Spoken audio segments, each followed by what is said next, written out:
Okay guys, चलिए अपन गुणनखंड प्रमेय देखते हैं। अब गुणनखंड प्रमेय की उत्पत्ति, यदि, ध्यान से सुनना, यदि x बराबर a बहुपद f(x) का एक ऐसा शून्यक है जिसके लिए शेषफल f a बराबर 0 हो, तब x माइनस a f(x) का एक गुणनखंड होता है। ठीक है, मतलब कोई बहुपद है f(x) है ना, उसमें हम x की जगह में अगर a रख दें, अगर कोई बहुपद है f(x) उसमें अगर हम x की जगह में मान a रख दें, है ना, तो उस कंडीशन में अगर उसका आंसर 0 हो जाता है, उस कंडीशन में अगर उसका आंसर 0 हो जाता है तो हम क्या मानेंगे, x माइनस a इसका एक गुणनखंड है ना। मतलब गुणनखंड में अगर आप किसी चीज़ को बेसिकली x की जगह पे a का जो मान दिया है वो रख दिए और आपका आंसर अगर 0 आ गया, तो जो भाजक दिया रहेगा वो इस फैक्टर का, इस बहुपद का एक गुणनखंड होता है ना। ठीक है, तो बेसिकली यहाँ पे अगर देखा जाए तो यहाँ पे सिंपल सा थ्योरम है, सिंपल सी व्याख्या है कि अगर किसी बहुपद को हम किसी भाजक से भाग देते हैं और उसका शेषफल 0 हो जाए, तो वो जो भागफल आता है और जो भाजक होता है उसका जो गुणा होता है, उसको गुणा करने के बाद आपको डायरेक्ट भाज्य प्राप्त हो जाता है। ठीक है, या फिर इसी को दूसरी तरह से बोलते हैं, गुणनखंड प्रमेय को दूसरी तरह से बोलते हैं, यदि बहुपद f(x) को x माइनस a से भाग देने पर शेषफल f(a) बराबर 0 हो, है ना, तो x माइनस a क्या होता है, f(a) का एक गुणनखंड होता है ना। मतलब कंडीशन ये है कि अगर आप किसी भी बहुपद में x की जगह पे a का मान रखते हो, तो उस बहुपद का आंसर अगर 0 हो गया तो जो भाजक दिया गया है वो भाज्य का क्या होता है, एक गुणनखंड होता है। उसी तरह से अगर आप किसी बहुपद को किसी भाज्य से भाग देते हो और आपका शेषफल अगर 0 आ गया, तो आपका जो भाजक है और जो भागफल है वो दोनों का गुणा करने पर आपको क्या होता है, भाज्य प्राप्त हो जाता है। एक सिंपल सा एक एग्जांपल मैं यहाँ पे बता देता हूँ। बॉक्स में एक सिंपल सा एग्जांपल आपको दे रहा हूँ। मान लो अगर आप 25 को 5 से भाग देते हो, है ना, ये क्या है, आपका भाजक है और ये भाज्य है। अगर आप इसको 5 से भाग देते हो, 5 पंचे 25, 5 बार जाता है और इसका आंसर 0 हो जाता है ना।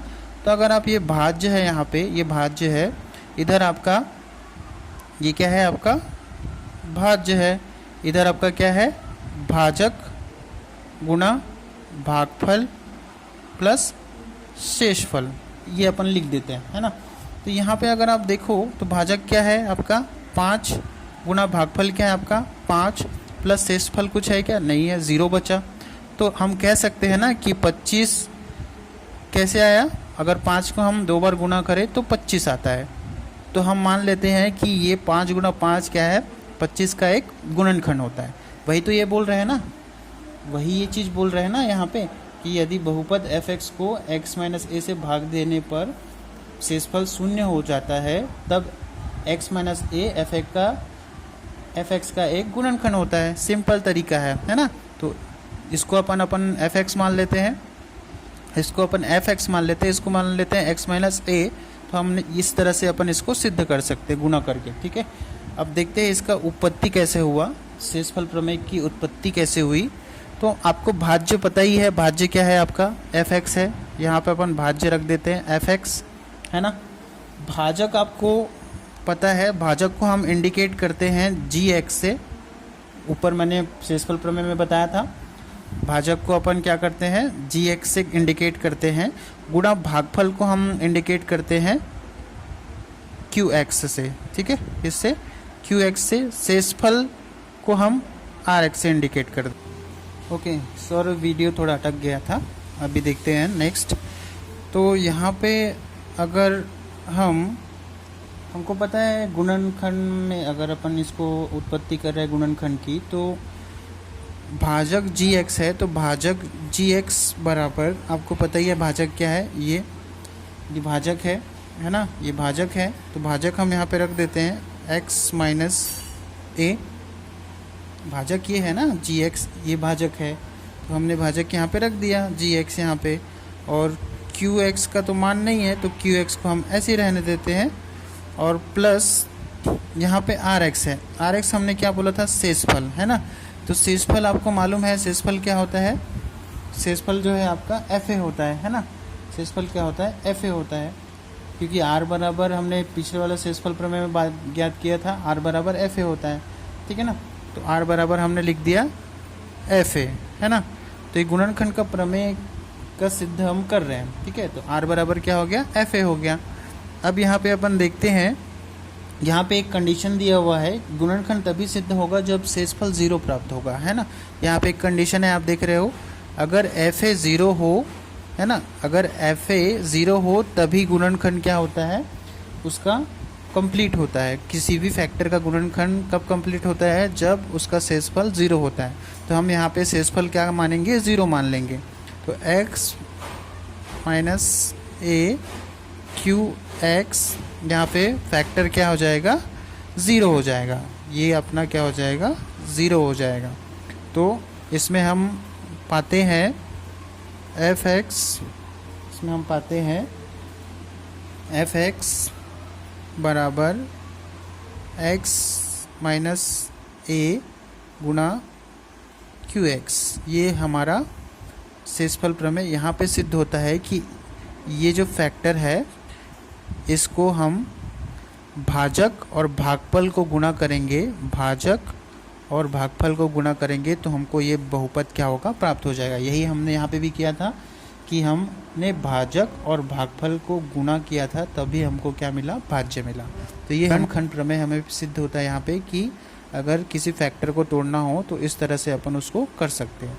ये तो एक ही भाजक है ना, ये एक ही पद हो गया, गुणनखंड का एक पद हो गया। अगर इसके 2 पद होंगे तो हम 2 पद होंगे तो एफ एक्स बराबर, अगर इसके 2 पद होते हैं, है ना, तो हम इसको आगे भी बढ़ा सकते हैं, ठीक है। तो ये आपका जो गुणनखंड का एक प्रमेय है जो यहाँ पे सिद्ध हुआ, इसका विलोम भी है, ठीक है। इस प्रमेय का विलोम भी है, मतलब उल्टा भी है, वो देख लेते हैं वो कैसा है। चलिए इसका विलोम देखते हैं, गुणनखंड का विलोम देखते हैं। यहाँ पे दिया हुआ है, यदि x माइनस ए बहुपद एफ एक्स का, x माइनस ए बहुपद एफ एक्स का गुणनखंड है ना। किसका गुणनखंड है, x माइनस ए बहुपद एफ एक्स का गुणनखंड है। अगर इस बहुपद का गुणनखंड है तो इसका आंसर हमेशा 0 होगा, इसका शेषफल 0 होगा। अगर गुणनखंड रहा तो शेषफल क्या होता है, 0 होता है ना। तो जो आंसर आता है 0 होता है। तो 0 कब आता है शेषफल का, अगर हम x बराबर a रखते हैं तभी 0 आता है ना।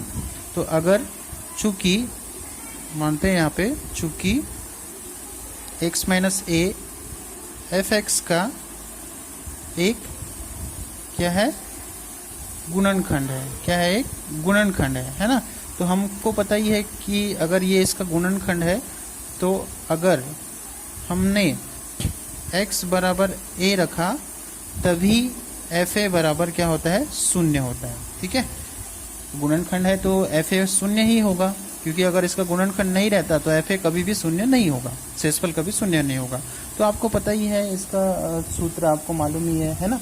तो हमने यहाँ पे एक सिद्ध किया था, ये वाला अपन ने एक फैक्टर सिद्ध किया था, ये फैक्टर हमने अभी यहाँ पे सिद्ध किया था। इसी पे हम अभी मान रखते हैं a का, x बराबर a रखते हैं इसी में, है ना। तो यहाँ पे एफ एक्स की जगह पे a आ जाएगा, ये वाला पद है ना, इसी को हम यहाँ पे कंटिन्यू कर रहे हैं। तो यहाँ पे x की जगह पे a रख देते हैं, बराबर यहाँ पे x की जगह पे a रख दिया, माइनस a हो गया, और यहाँ पे q a हो गया, है ना। तो अगर आप एफ ए देखेंगे यहाँ पे बराबर, तो ये 0 हो गया, है ना। ये क्या हो गया, 0 हो गया, गुणा क्यू ए हो गया। तो ये भी टोटल क्या हो गया, 0 हो गया ना। तो ये सिद्ध होता है कि x माइनस ए क्या है, इसका एक गुणनखंड है। अगर इसका गुणनखंड होगा तभी एफ ए क्या होगा, 0 होगा, ठीक है।